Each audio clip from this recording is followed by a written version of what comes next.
All right, bow angle.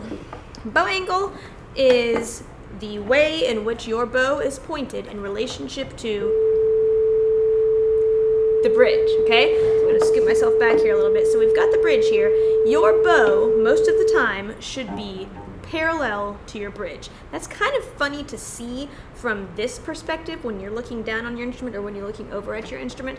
So a really, really good way to practice this is to record yourself or to practice in front of a mirror so that you can see how your bow angle is situated, okay? So if I'm playing on my G string here,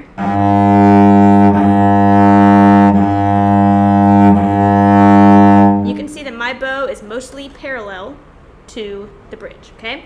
If I angle my bow up, let's say that my pinky has dropped down and my bow is now angling up.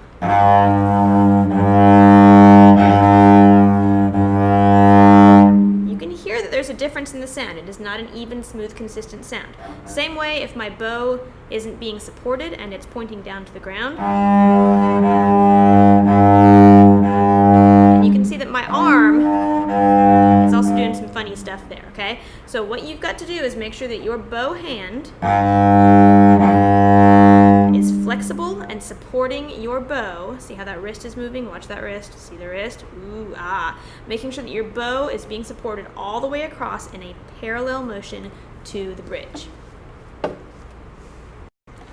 Violins and violas, same thing. Again, it's really awkward to see that bow angle from your position here. So if you record yourself playing or if you watch yourself in a mirror while you're practicing, you get a much better angle on what you're doing here, okay? So I'm going to go on my D string here. You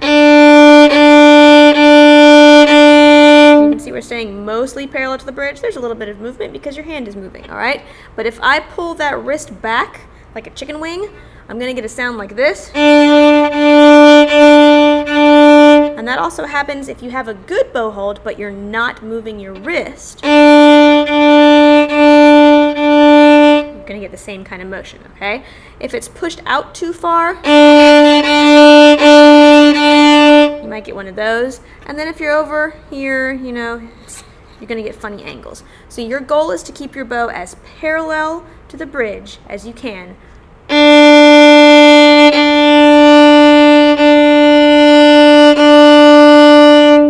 entire length of the bow.